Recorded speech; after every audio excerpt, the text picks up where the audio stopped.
What? Keep going. That's from a Seinfeld episode. It's a real deep cut. I thought you were doing Mrs. Doubtfire. Well, I started out doing Mrs. Doubtfire, and then it turned into a real deep cut Seinfeld episode. Hello. I think they're redoing Mrs. Doubtfire. I'm sorry, what? Yeah. Is this the classic? a joke? No, I heard it somewhere. Who's doing it? Hollywood. No, but who's going to be I don't know. Mrs. Doubtfire? Okay, I'm going to look this up live. This Look is it up such live. good content. Jeff's looking it up live. He's doing it live. He's drinking a key lime LaCroix. La Croix. La Croix. La Croix. Is Miss Doubtfire Mrs. getting remade? Got her MRS degree. Google says your search does not match any documents. Ah, wow. Because sometimes I just let myself really not spell it right. Did you see it on the talk? Google didn't even give you a, did you mean? No, it didn't even give me a, did you mean? Wow. There are no current official plans to remake. Okay, so I don't know where I heard that. Wow.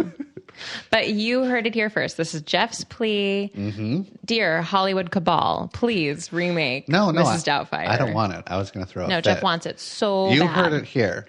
I thought it was going to happen, but we debunked it. Whoa. Together. Debunked. Mythbusters. Officially. Yes. Hi, Jeff. How are you? Good. How are you? I'm good. I got a dentist appointment today. I had my teeth cleaned. Oh, let's see them. Wow. Aren't they so nice? Clean teeth. Oh my God, they're so straight too. I never had braces. What? Have I known this? They just came in so baby teeth fell out and then adult teeth came in perfectly? Yeah. Isn't it crazy that we're born with all of our teeth?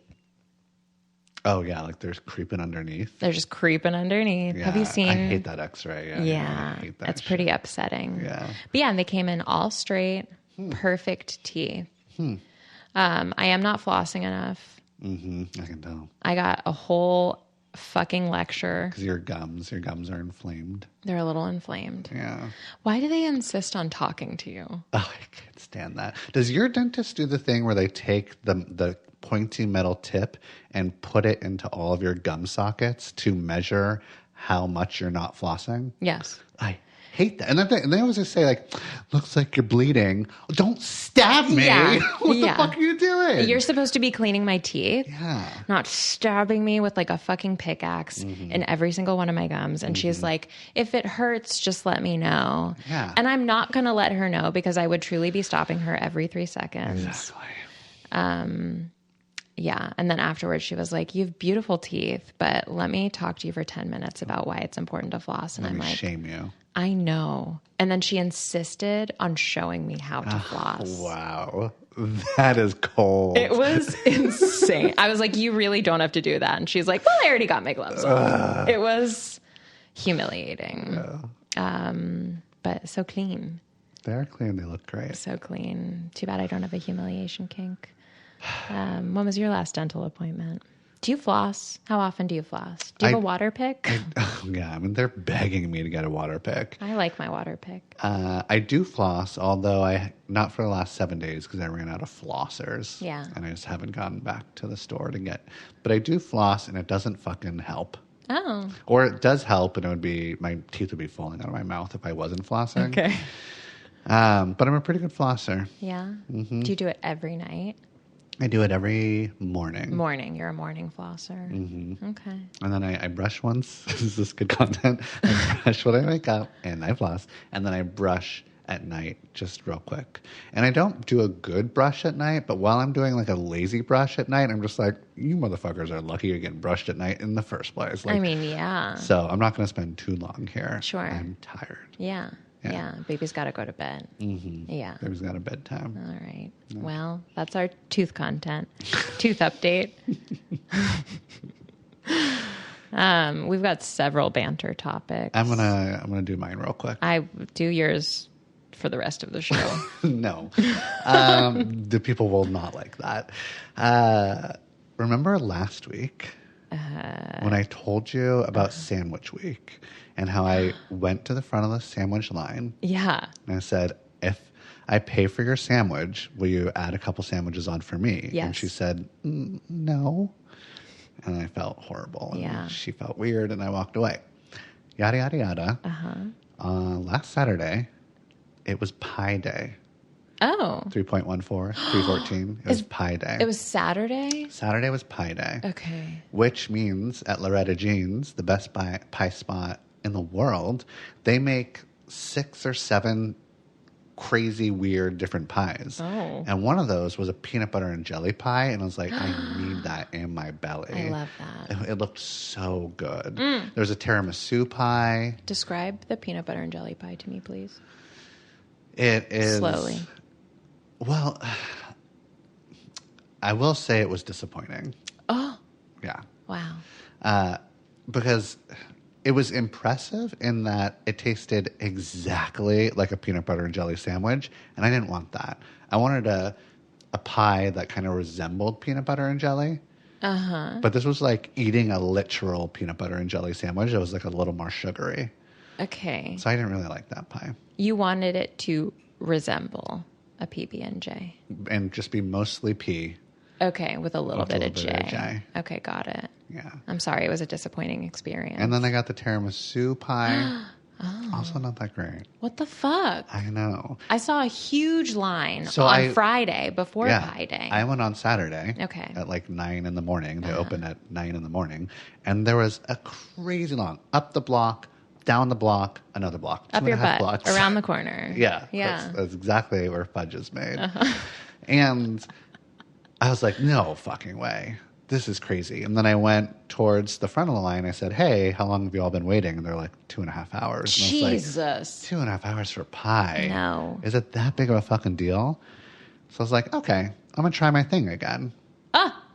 So I went into the pie store. Yeah. And I just went to the bathroom first. Yeah, feeling it out. Feeling it out. Yeah. Spent some time in the bathroom. Sure. Pep talk in the mirror. Came back out, looked at the line. There was a couple, maybe like I don't know, in the mid-20s, this like cute little couple, so excited to get their pie. Sure. A couple people were in front of them, and I went up to them and I was like, hey, you excited? And they're like, oh my God, we can't wait. And I was like, what pie are you going to get? And they're like, and they listed off these 5 slices. I was like, wow. Oh my God, that's so exciting. Hey, can I buy you your pie? Good. Good. Way to start with That's how you start. Yeah. And they were just like, yes. And I was like, great. All you got to do is add a couple slices for me, and you're good to go. And they're like, yeah, this is amazing. Yeah. And then I did it. Wow. And then it worked. But it was our little secret. I made sure nobody else in line heard. I let them know that like they deserved this because they've been waiting in line for 2.5 fucking hours. Yeah. They agreed. Yes. And also like it was 9 in the morning. People were going to get pie for hours. I'm not like taking somebody else's. I am taking the last person's pie, whoever that person is. But you don't deserve pie at this point. You don't deserve pie at this point. You waited that long to get into the pie line. Okay, this is where you've That's lost not my me. fault. This is where you've lost That's not me, my Jeff. fault. I was so on your side. Stay on my side. Stay. Okay, please. I'll be on your side. Yay. Just arbitrarily on your side. Somebody loses out on pie. Someone's got to lose out on pie. That last person. Listen, you want to make an omelet? You got to break a few eggs. Exactly. That last person was fucking around. They knew they should have been earlier. Yeah. So you fuck around, you find out. Yeah, they were only 2 hours late. Yeah, exactly. Yeah. So, anyways. Wow. Tiramisu pie, also disappointing? Also disappointing. Can you describe that to me? It was fluffy in my mouth. Hello. And that was about it. It also like just didn't have a lot of flavor. It was fluffy in your mouth. Mm-hmm. Can you... Like, you know how tiramisu has that fluffy, cakey layer? Yeah, it's a lady finger. A lady finger. Yeah, I felt that in my mouth. Yeah, you did. But that was And all that to say, I love Loretta Jean's. I still think they're amazing. Yeah. But I think maybe their Pie Day pies are... Doing too much. They'll do too much. Yeah. Okay. Yeah. Mm-hmm. So, yeah, keep it simple. Yeah. Yeah. That is... Okay, the pie update. The pie update. Okay, tooth update, pie update. Mm-hmm. Now what do you got for us? Okay, so I have some options. Okay, what are they? I have these cards. We can pull a card. Why? Just to riff on it? Yeah, I just think it's kind of fun. Okay. Just to mix it up. Or we can talk about the Esther Perel episode that I just listened to. Or Taylor Frankie Paul. Who is that? I feel like our listeners, we have a swath of listeners that would probably be interested. Taylor Frankie Paul is the main mom of Mom Talk. There's been like four seasons of Mom Talk on Hulu, which is just like a bunch of Mormon moms talking. Mom Talk is in TikTok. So these Mormon moms, okay. These Mormon moms started a TikTok, and they were all swingers, and they're all like, "Whoa, these Mormons are swinging. This is crazy. What's happening here?" Yeah. It was all very scandalous. And Taylor Frankie Paul, was the lead swinger, and she is likable, sweet, very flawed. They're all religious traumatized. Sure. Because of Mormon and trying to get out of it or stay in it, or parents are horrible, whatever. There's like a lot and of they're all traumatized, and that's why they're on reality television. Yeah, and then they go on reality to get more traumatized. But Taylor is with Dakota, and they just have like one of the most toxic relationships ever. Well, not ever, just like just an incredibly toxic relationship where they get into huge fights, really big blow-ups. Right before Mom Talk premiered, The Secret Lives of Mormon Wives is the name of the show on Hulu. Okay. Right before it premiered, it almost didn't because there was like DV allegations against Taylor for hitting Dakota. Against Taylor? Yeah, Taylor DV'd Dakota. And then it's also rumors that Dakota DV'd Taylor. So it's like, what the fuck is going on? But they decided to go forward anyways. Yada, yada, yada. Taylor is incredibly likable. And also incredibly flawed, and doing supposedly the work in order to heal and figure shit out. And but like these are two people, Dakota and Taylor, who are just magnetized to each other and are repeating an abusive pattern in every sense of the word, emotionally, mentally, spiritually, physically. They have a kid. There's other kids from other marriages, and then The Bachelorette. Nobody watches the Bachelor Nation anymore. Like, nobody watches Bachelor, nobody watches Bachelorette. They needed to do some sort of a refresh. Yeah. They picked Taylor Frankie Paul to be the next Bachelorette, which was like, whoa, this is crazy. Like, she's such a firecracker, and she's, like, kind of chaotic. Is she not still with Dakota? And she's not with Dakota. Okay, I see. So, like, okay, well, this is interesting. But turns out she keeps on fucking Dakota. And right before filming started for Bachelorette, she fucked him the night before, then went on Bachelorette, then right when it ended, fucked him again. Wow. So like just went right back to him. All of this is being leaked through like Secret Lives of Mormon Wives, through all of her like Secret Wives of Mormon Wives co-stars on Instagram and social media. And it gets so messy. And everyone's just like, oh no. Okay, so this season is spoiled. It hasn't even premiered yet. The season's supposed to start on March 22nd, which is for us in our reality, Alex, in 3 days. The people who are listening to this already know it's already happened, yeah. Today, they just like what came out was a video of Taylor physically abusing Dakota.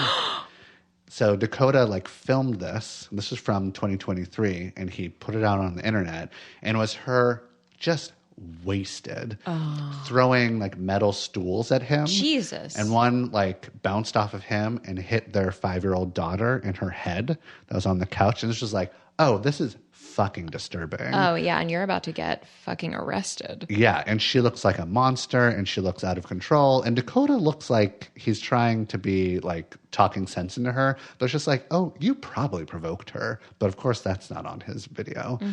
So it's just this gross. And I watched it, and it was just, like, nauseating. Oh, that poor kid. The poor kid crying. Taylor going fucking crazy. The yelling, the abuse going back and forth. The cops come and they're like, try to stop it. And then, like 30 minutes after that, maybe an hour after that video was released by TMZ, ABC cancels The Bachelorette. Yeah, they did. Yeah, they did. That was their straw. Yeah. And that's that. So I made a video about like how a lot of people find her likable. A lot of people are like, well, she's imperfect and I'm imperfect, so maybe that's okay and I'm still lovable if she's imperfect and I'm imperfect.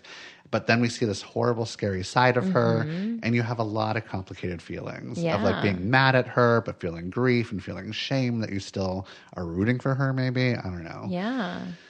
So anyways, that's the update on Wow. Taylor Frankie Paul.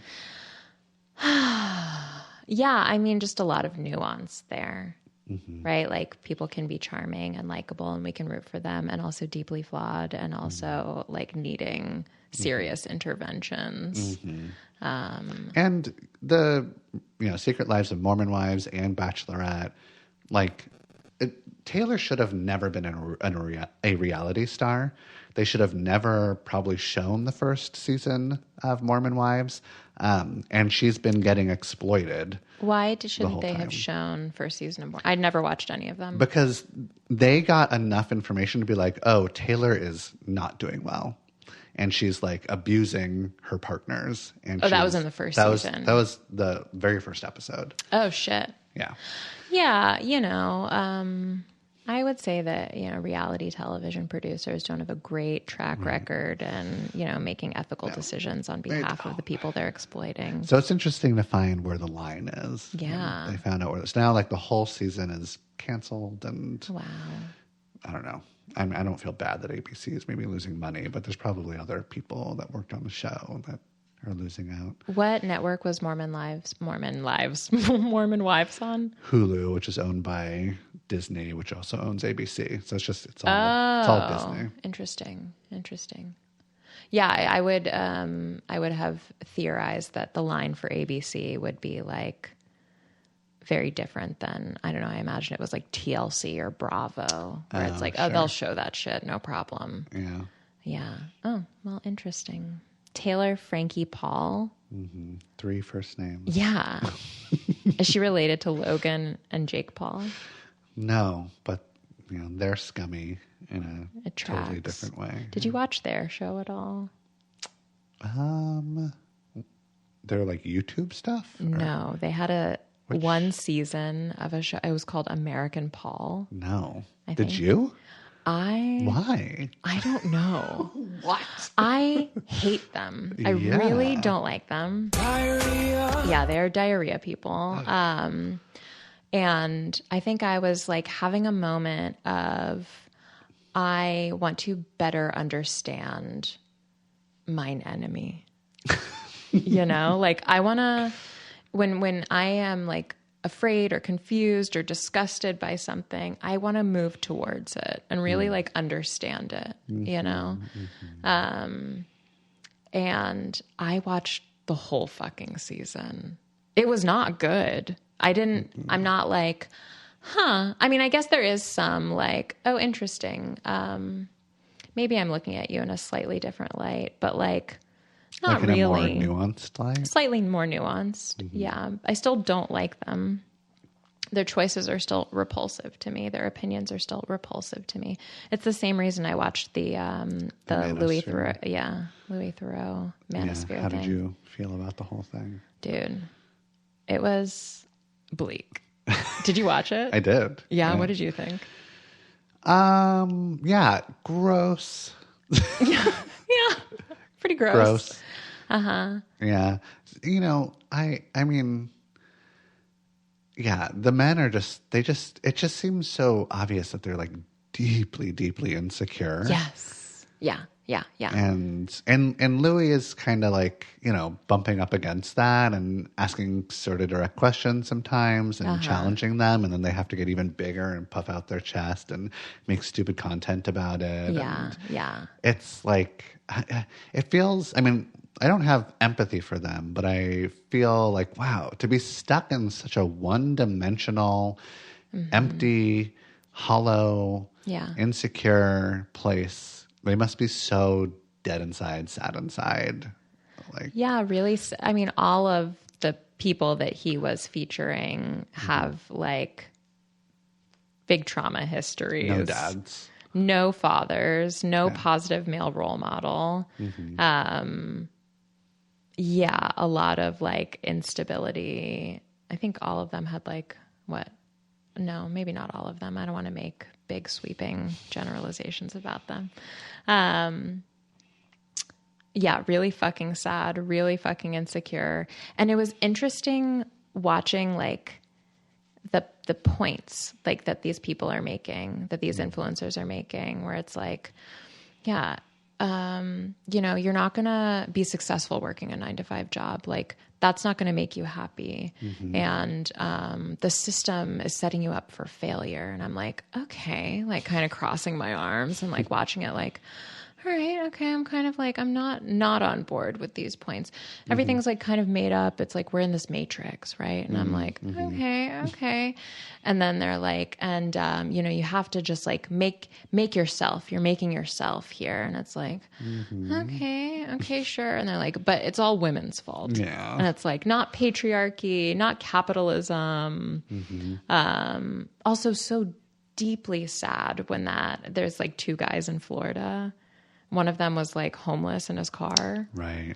He was like, I love Andrew Tate. And like, I don't even remember this fucker's name, the guy that they were talking to.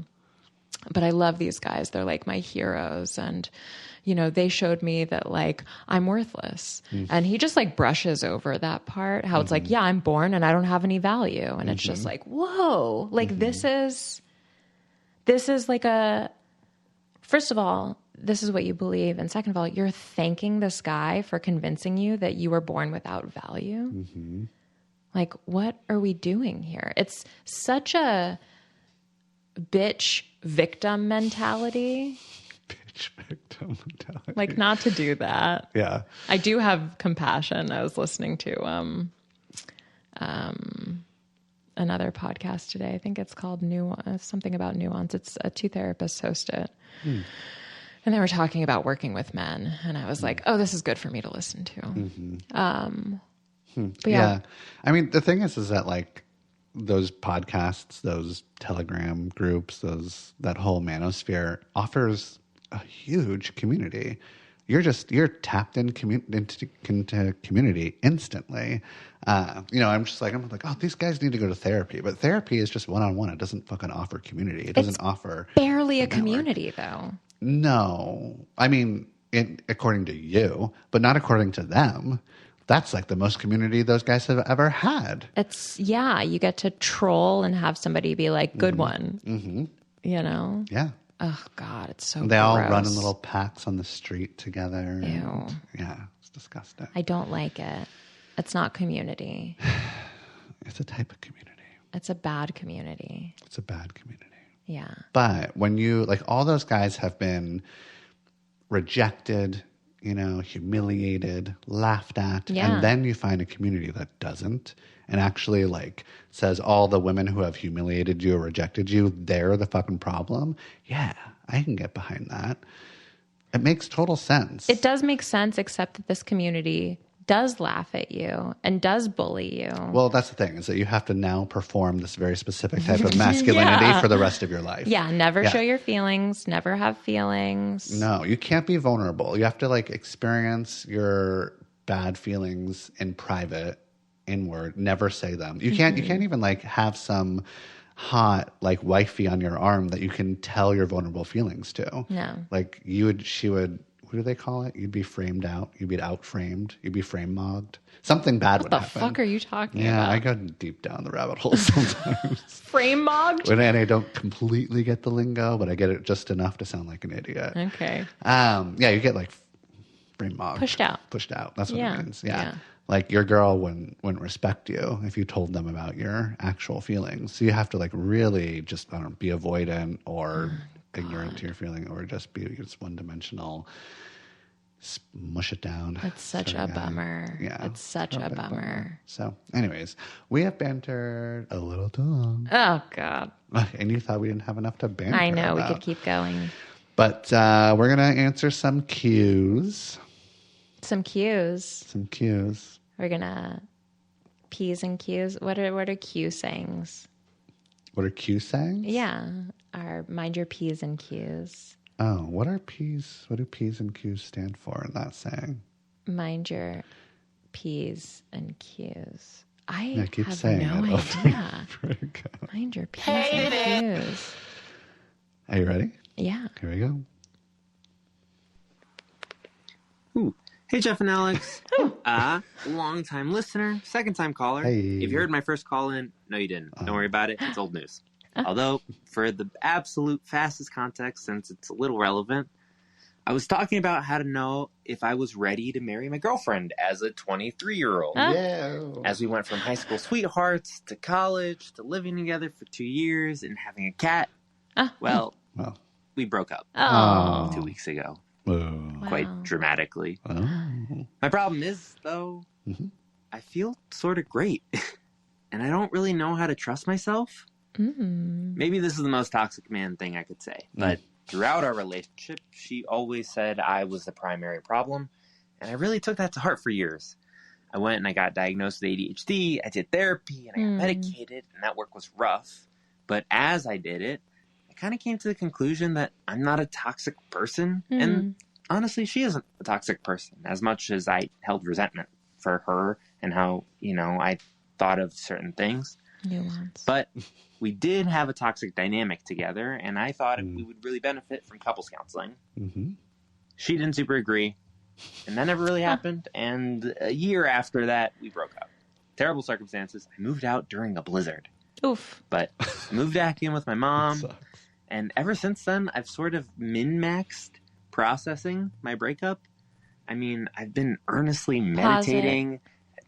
Mid-max? Min-max? Min-max? Like, okay, I'm not sure I understand what the kids are saying when they say, look maxing. Well, yeah, it's like you're getting frame mogged. What the fuck? Look maxing is like, you look fucking amazing. But it's like a crazy look. It's so we're maxing, is I'm emphasizing how I look. Look maxing is okay. So min-maxing to me sounds like I'm emphasizing minimizing. I don't know I think I maybe heard him wrong. I don't know if it's maxing. It's TJ maxing. Okay, he's a maxinista. Going on. With friends and with strangers, using a lot of my ex sort of language, and keeping track of where it is in my body when I say that kind of stuff, and where I feel the most anxious. Great. Because it isn't that I don't feel bad. It's just, I'm still able to do stuff. I picked up new hobbies. I joined a rugby team, even though I've never played a sport before.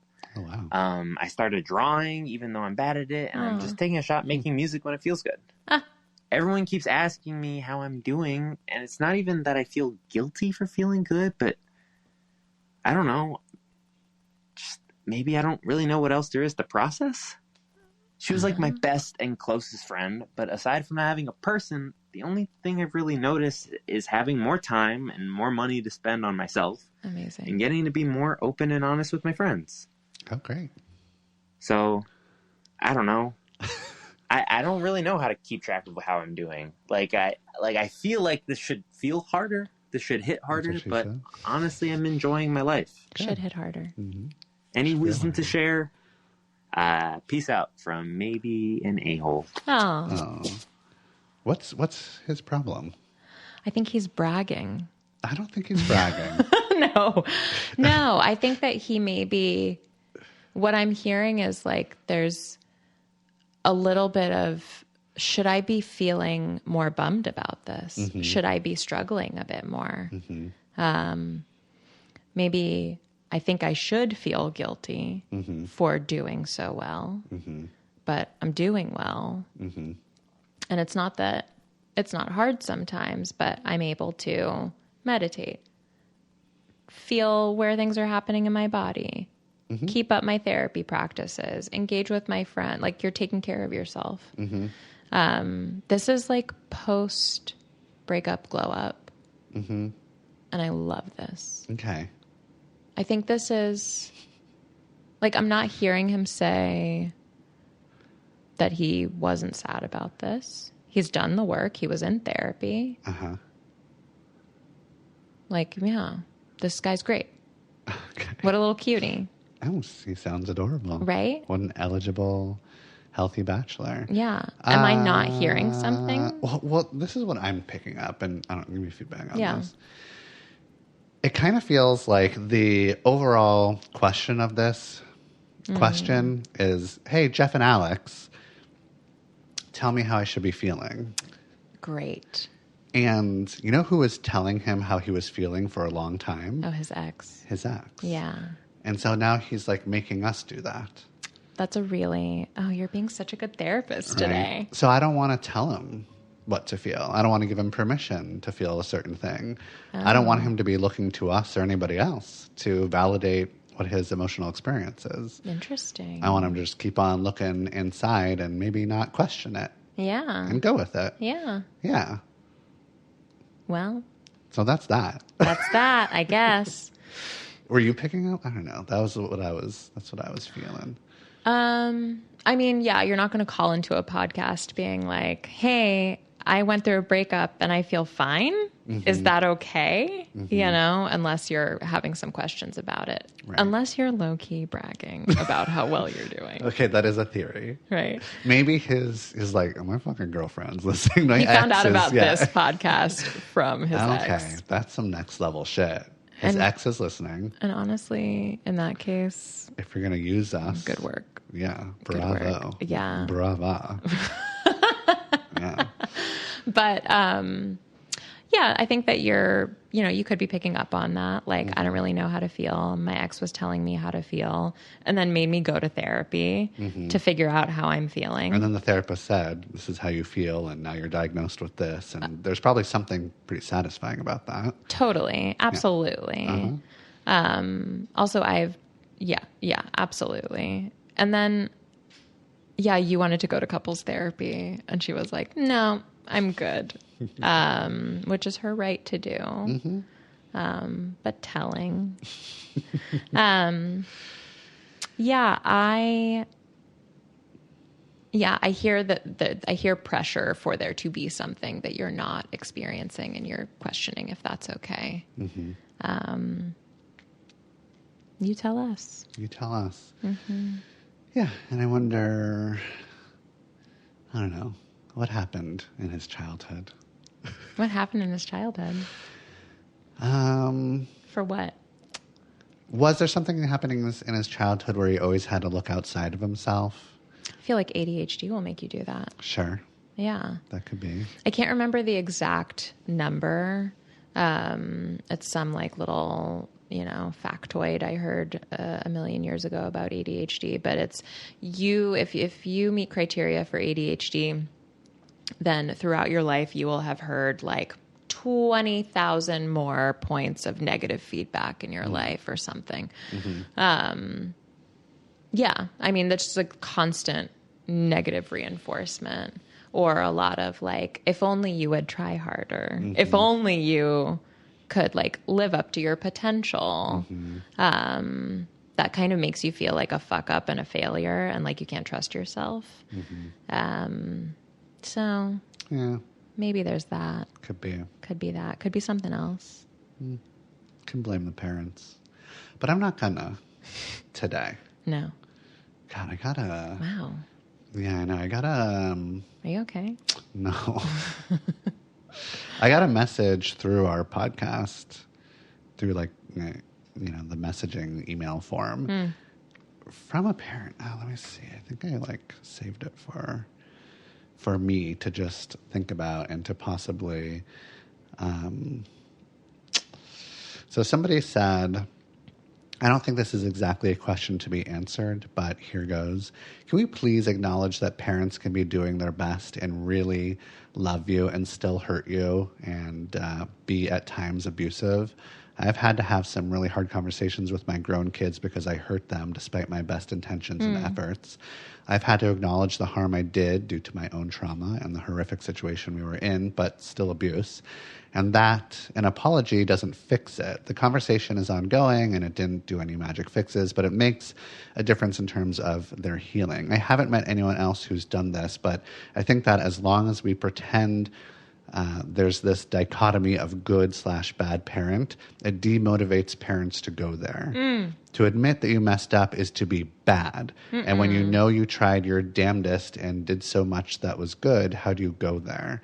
But you talk in your reels. Like, it's so clear cut, Jeff. If you were harmed by your parents, they just sucked and were bad people. Can you recognize that parents can be both? And that they need a safe, supportive space where they can admit where they failed and admit they need forgiveness and express to their children how much they hate what happened. I would like to live in a world where these conversations are normalized and where you don't become an instant villain the moment you admit you hurt your kids unintentionally. There's no path forward for people when it's all or nothing. Well, they sound like a piece of shit parent. Oh, I'm going to disagree. Can I push back? I'm just kidding. But feel free. Sorry, I didn't know if you were kidding or not. Yeah. I just know how much you hate bitch parents. I do hate bitch parents. And, you know. I think it's such a flex to own up to what you did wrong. And that actually makes you, I mean, I agree. Let's get rid of like the good bad dichotomy. But that makes you a good parent. Totally. 100%. Yes. Yeah. And I don't talk enough about that. Yeah. Because I'm not healed myself. Well, also, that's not your parents. And that's not my parents. Exactly. Yeah. Yeah. You're talking about your experience. And I think you make that pretty clear. Just in defense of Jeff. Thank you. Everyone, this person, you guy. Come on. Yeah, I think, you know, whatever. Jeff is talking from his own personal experience. What are we talking about? Bitch moms. Because Nuance. and I was saying maybe this caller had some parents that like made it so that this kid always had to look outside for himself and wasn't able to like feel his own feelings. And then we went into like, maybe he had good enough parents who are doing their best and still not being perfect parents that we all wish we had. And all parents, even good parents, fuck up. Let me add a little something. So I think the person who sent me that message is like probably a good one. Sounds like it. Like they're trying to be a good one. They're trying to take account. They were a bad one sometimes, good one other times. I'm going to give you a tip and other parents a tip. I think it's great when you're apologizing, trying to take accountability. And I think that one of the mistakes that parents can make when they're looking back on the mistakes that they've made is they'll look back and they'll be like, you know, I was trying to set a boundary and it didn't go well. Or I was trying to like do a punishment and I went a little too hard. Or I was ignoring them and because I just had so much to fucking take care of and I shouldn't have ignored them and I should have made them feel more cared for or given them more attention. And while all that is true, you need to understand that like there's a real different dynamic going on. So the parent is coming from a place of power and control. Yes. And the child is coming from a place of dependence. Yes. And being real scared. Yeah. And is real vulnerable. Yes. So if you like ignored your kid, the parent could be like, I shouldn't have fucking ignored them. I shouldn't have done that. And the kid was like, oh, I might not survive. Yeah. Right? There's a huge fucking difference there. So it's sort of not enough to be like, I should have paid more attention to you. You kind of have to acknowledge that when you didn't pay attention to them, they maybe thought they would die. Emotionally, maybe even physically, right? We're so dependent on our parents. Parents have so much power, and the parents don't realize the power that they have and they wield, and that's maybe not even their fault. You're so in your own self and you're not understanding the impact of your kid or what the experience is of your kid. You're not understanding how fucking vulnerable of the situation that they're in. So just knowing that, understanding that might give a different flavor to your apology or your accountability or whatever you're doing. And it can maybe land a little better. Yeah. I think that's a really good point. Anyways, whatever. I have a bitch mom, and it doesn't. I'm working through it. You're doing great. I'm doing great. You're doing great. This guy's doing great. Yeah, this lady who's emailed me, she's trying to do great. Yeah. And I think that she needs to get it out of her head. Is it a lady? Do we know for sure? Yeah. It doesn't. Okay. Well, this bitch mom needs to get it out of her head that if she is to take accountability and accept that she did something wrong, that does not make her a bad mom. No. It doesn't. No, you're a whole ass person. We're all whole ass people. There's a lot of nuance. We love to talk in binary, good and bad. Nobody is either good nor bad. No. Except Andrew Tate. Do you watch Shrinking? Yes. I do. I just finished the last episode of season 2. Mm-hmm. And that was a real... I don't remember what happened at the last episode. The last episode is... I don't want to spoil it, but it's... Whatever, we're in season 3 now. Yeah. Jason Segel, the dad, is talking to his kid, and he's apologizing for not being there and, like, really fucking up. Yeah, really fucking up. Once mom died. Uh-huh. And he... I mean, you know, whatever. It's a perfectly written show. Yeah. But he did it in the way that I wish my mom could do it. And so it was like, I was just like, oh. And it, like, while I was watching this, and he was doing it in like a messy, perfect way, I was like, wouldn't it be nice? I said that out loud, like, wouldn't it be nice to have a parent that could say, I'm sorry, I did this. Yeah. I fucked up. You deserve better. I'm taking accountability and I'm going to change and I'm going to do it differently from now on. I'm going to try my best. Yeah. Let's talk about it whenever you want to talk about it. You know, like it was just sort of like this real, this isn't your fault. Yeah. Tell me about how that was for you kind of vibe. Yeah. So that was like kind of a tear jerky scene. Anyways, I haven't started season 3, but I'm looking forward to it. What do you think of their depiction of therapists? I mean, it's so bad. Yeah. Does not make us look good. No. Those are not ethical therapists. No. Those are fun Apple TV therapists that have nothing to do. Yeah. I couldn't even try to be that unethical.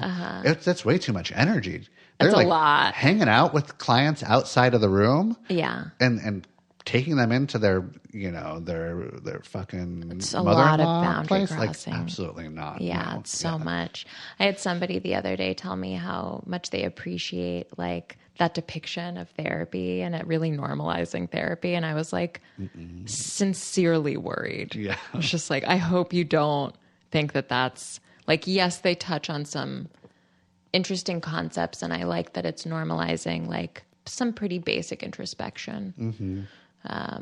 But a lot of shows do that without, I don't know, being that wild. Yeah, it is fun though. It's not a good show, but I really enjoy it. It's very watchable. Mm-hmm. Yeah. I miss Ted Lasso.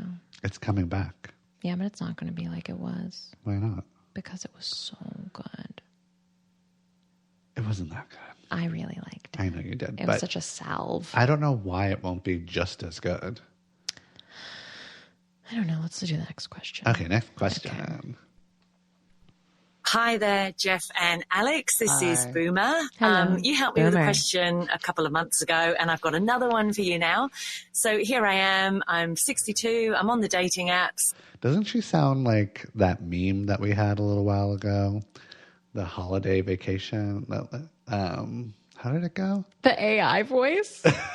Where it was like the meme where like everybody was having these bloopers on vacations. What would the There's the travel. Oh, yeah. Oh, how did it go? I kind of missed that. Y'all know what I mean. Okay, here we go. Okay. And going through some conflicting thoughts about how I'm using the apps. So basically, if I match with somebody and there's a conversation going and I ask a question and I don't hear back from them from a day or maybe 2, I decide not to pursue the connection because I figure they're not that interested and I'm probably not either because I'm looking for something a little bit more timely than that, but without lots of texting. And I just wonder what your thoughts are. Some of the other experts out there say that I'm buying into my lack of self-worth. Whereas I don't feel that at all. I'm just deciding to spend my time elsewhere.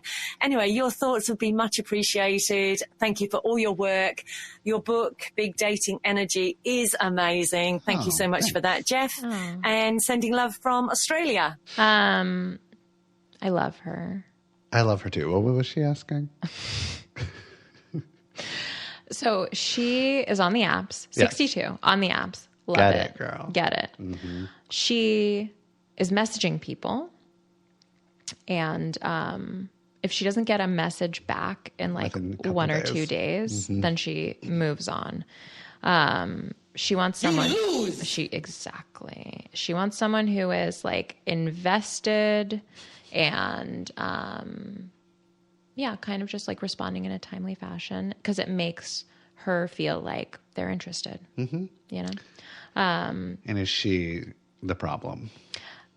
Well, here's the interesting thing to me is that she was told, and I'm trying to find a book list in my phone because the author maybe would have said something, would have criticized her in the way that she's talking about. That some experts say that if she is responding that way, then she's buying into the idea, like she's buying into her own low self-worth. Mm-hmm.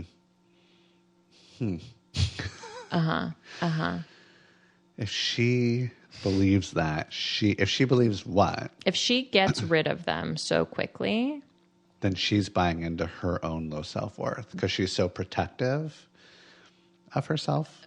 Presumably. Presumably. God, what is the name of that fucking book? I had a man, a kind of garbage man. Not an actual garbage man. But a kind of garbage man. But a kind of garbage man. Recommend this book to me. He was very inspired by it. And then after some research, I was like, oh, this person is like a Men kind are of from Mars, women are from Venus. Pretty much. He was like it's like a pretty red pilly take. Is it like a pickup artist sort of vibe? Or is it just like trad wife kind of? Oh my God. I don't think you're going to find it. Okay, well, address her question while I look for it. Well, now you got me all confused about the self-worth thing. I'm really thinking about that. Yeah, right? But I don't think, so I'm going to put that to the side for a second. I think we all have to figure out what feels like too long to get back to us when it comes to dating apps. And when I'm on a dating app, if you don't get back to me within 48 hours, yeah, I've moved on. I'm not interested. I'm not waiting around. That feels like a long time to me. 48 hours. I'm actually, yeah. Okay. I might give you a little bit of break, but like for the first message, because maybe you just haven't logged on for a few days, that's fine. But if you send me one message and then it's more than 48 hours to send me another message, I don't like this. Yeah. No. Just like she's saying, like, I don't feel like you're that invested, interested. Yeah. And there's other people on the apps that are more interested. Totally. So why wouldn't I just pay attention to them? Absolutely. Yeah. I think you have to be very compelling or have a very good reason and correct that behavior in order for me to change my mind about you. But if it's consistently you're taking forever to respond to my message, then like, no, fuck that. I'm moving on. And I don't think that is this idea that like you are confirming your own like lack of self-worth because you're I'm not really clear on I don't get that argument. I couldn't find the author. I couldn't find the book. Great podcast. Jeff! We're just looking for shit and not finding it. Mrs. Doubtfire first and now this. Yeah, I think that it's horseshit. In fact, I hear your self-worth in your decision to like, all right, let's keep it moving. Yeah. Get the next one. This is great. There's no problems. I have no problems with this. Yeah. That's great. I think like my only issue is like, maybe be a little bit more forgiving for like the first message, or if someone is like, fine. I never check. I have my notifications turned off for this app. Right. And then it's like, cool, give me your phone number and let's text. Yeah, exactly. And you know what? Let's not spend too much time texting back and forth. Absolutely not. Get on the phone. Give me a FaceTime. Let's meet in person. Yeah. What's happening here? Yeah. Let's move it along, people. When you were on the apps, how long would you go back and forth before you met in person? Oh my God. Barely any time. And I got feedback, like, slow down. But, really? Yeah. I would do it for,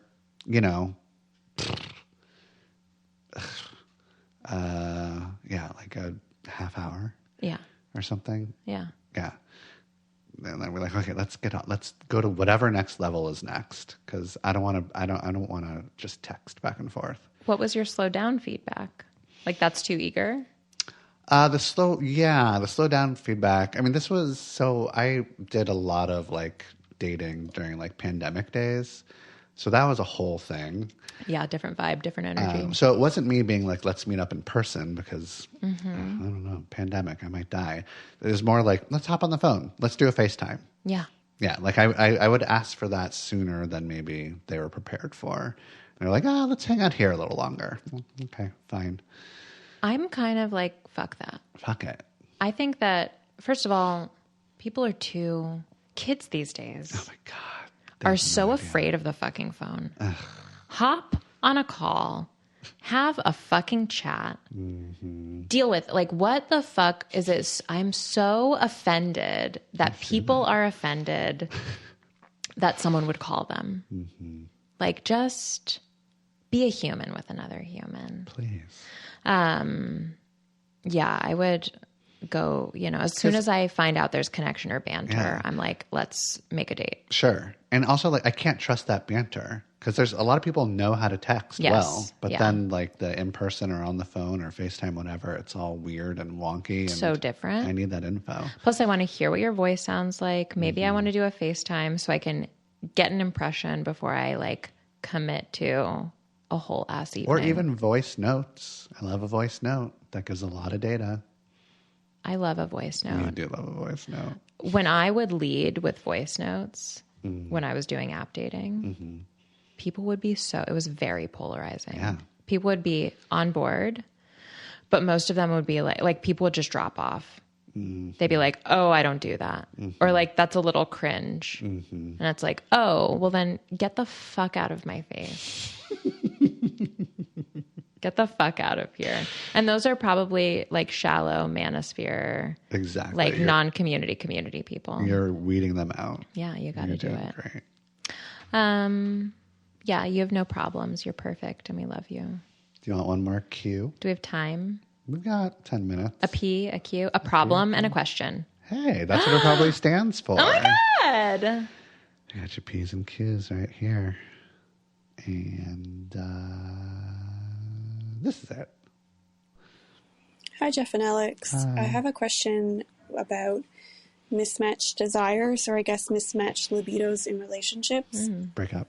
So I have a much higher libido compared to my boyfriend. Break up. He can go probably 8-9 months, maybe even more. Whoa, what? Without ever wanting to do anything. Whoa. Okay. Pause it. And so I've brought it up to him. That's a considerable amount of time. That's not a libido problem. That's I wish I had something I there know. that also rhymed with libido. I know. But there's like, what rhymes with libido? A libido problem. Oh, no. No. Okay. Continue. A okay. problem. Right. Okay, Alex. Okay. Here we go. That maybe if he's feeling that way, that we could use toys, or hands, or there's other options besides P and V. Sure. Yeah. And he's just not open to that. No. And so I've even mentioned, maybe it's worthwhile to go and speak to a doctor to see if there's anything health-wise going on there. And it just really doesn't feel like he's open to looking in anything or even just compromising a little bit with me. And it's starting to really make me feel undesired and unwanted and unattractive and all of the not fun things that you don't want to feel from a partner. And I'm starting to feel like there's a little bit of like resentment building. A little? So I guess my question is, when it comes to mismatched desires or mismatched libidos, to that extreme, is there any hope in that relationship working or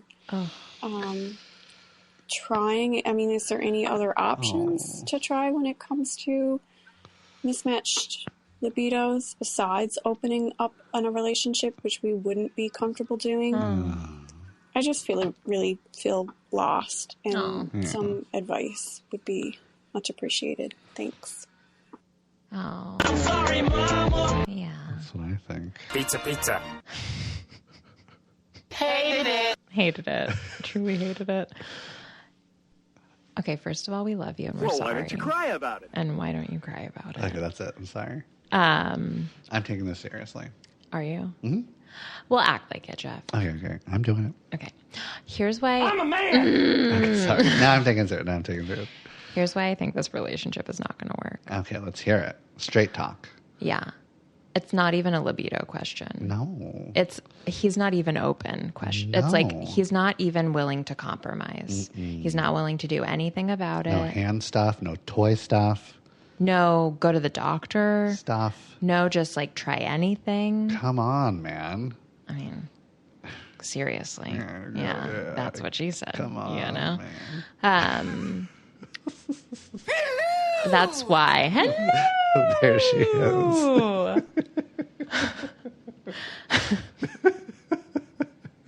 We're at the end of the episode, people. Cut us some fucking slack. Wow, curveballs. Yeah, that's why I don't think this relationship is going to work. I think if you have a libido problem and your partner is open, libido problem, if there's like a libido gap, it's a libido gap relationship, then you can do something about it. Have you watched The Age of Attraction? We watched the first episode. Oh my God. And we were like screaming. I've watched the first 3 episodes. Yeah. We'll save it. We'll save this banter for the next. I would really love to talk about it. It's funny because I made such a big deal. I was like joking with Anthony about it. And, you know, he was like, getting like kind of defensive and a little insecure maybe. And I was like, oh, babe, most of my relationships have been age gap relationships. So like... it's fine. All for an age gap relationship, but not those. No.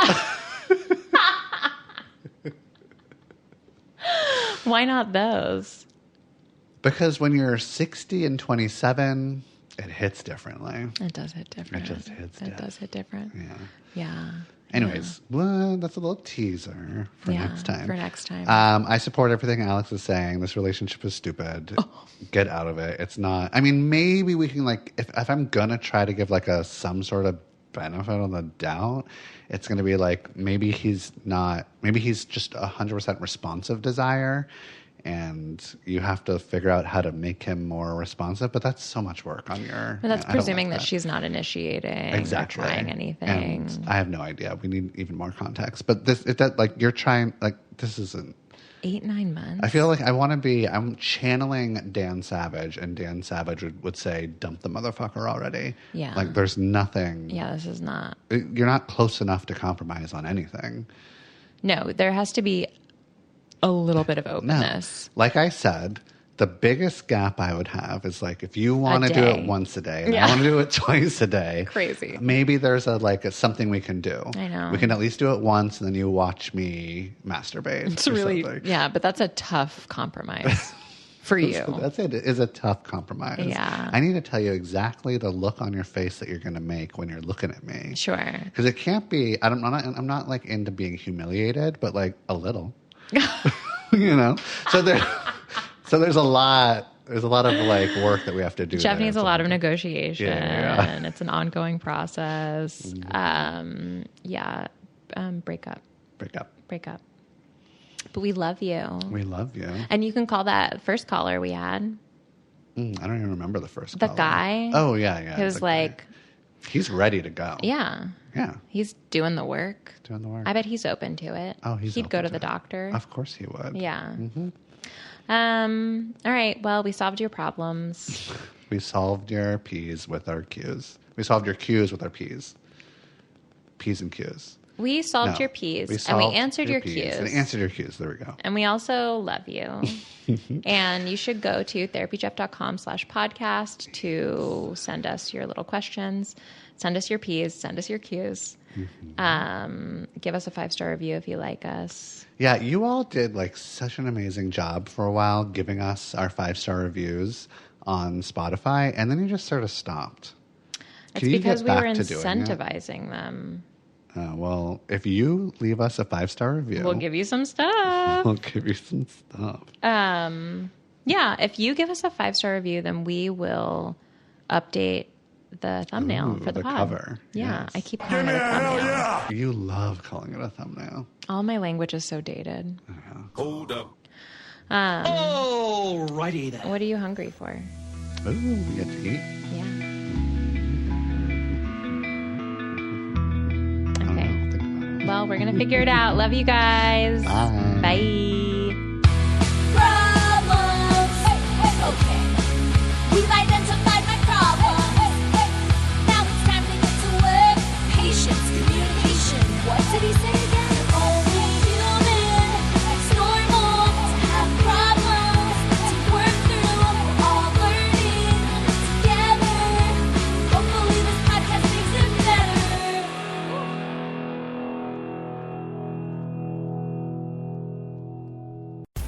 The Bleacher Report app is your destination for sports. Right now, the NBA's heating up, March Madness is here, and MLB is almost back. Every day there's a new headline, a new highlight, a new moment you've got to see for yourself. That's why I stay locked in with the Bleacher Report app. For me, it's about staying connected to my sports. I can follow the teams I care about, get real-time scores, breaking news, and highlights all in one place. Download the Bleacher Report app today so you never miss a moment.